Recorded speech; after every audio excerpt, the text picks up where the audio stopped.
The United Nations says tens of thousands of Venezuelans face hunger, homelessness and disease as Venezuela struggles with the aftermath of last week's double earthquake. More than 1,900 people are now confirmed dead. Tens of thousands of others are still unaccounted for. In the worst-hit areas, the UN says basic services have collapsed and food shortages are widespread, communication almost impossible. Will Grant filed this report from the coastal town of Caraballeda in Guaira, one of the areas hit hardest.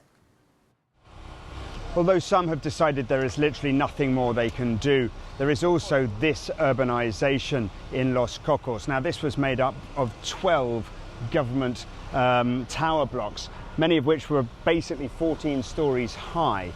And all 12 of them are either collapsed or completely uninhabitable. There's only one or two left standing.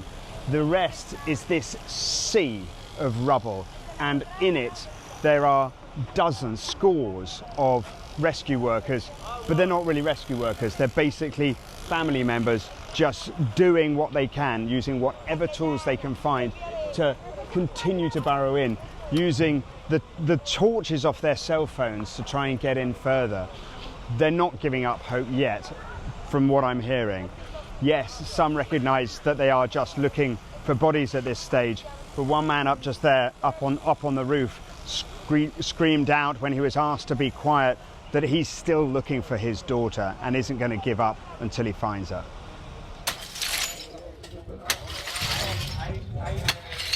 One of those still going is Samuel, who says he'll stop at nothing in the search for his brother Edward.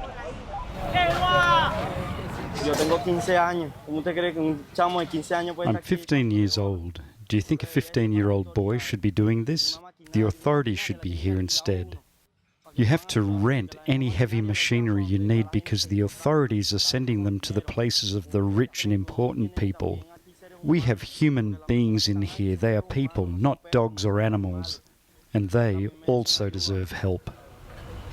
Before too long, we will see the grim moment where the number of disappeared becomes reflected in the number of dead. For the time being, the number of dead is about those who've been taken to morgues like this temporary one in La Guaira, set up at the port. We've seen family members sitting under tarpaulins outside where they have brought their loved ones to be registered, where they will be going through various processes of formally registering them by their identity numbers and by their fingerprints. And then from there, they will be transferred for burial or for cremation. We were told by one of the main officials here that if people cannot afford that, the state will cover the costs. And now we've seen them put up black plastic sheeting to preserve the privacy and the dignity of the families and the dead. Venezuela.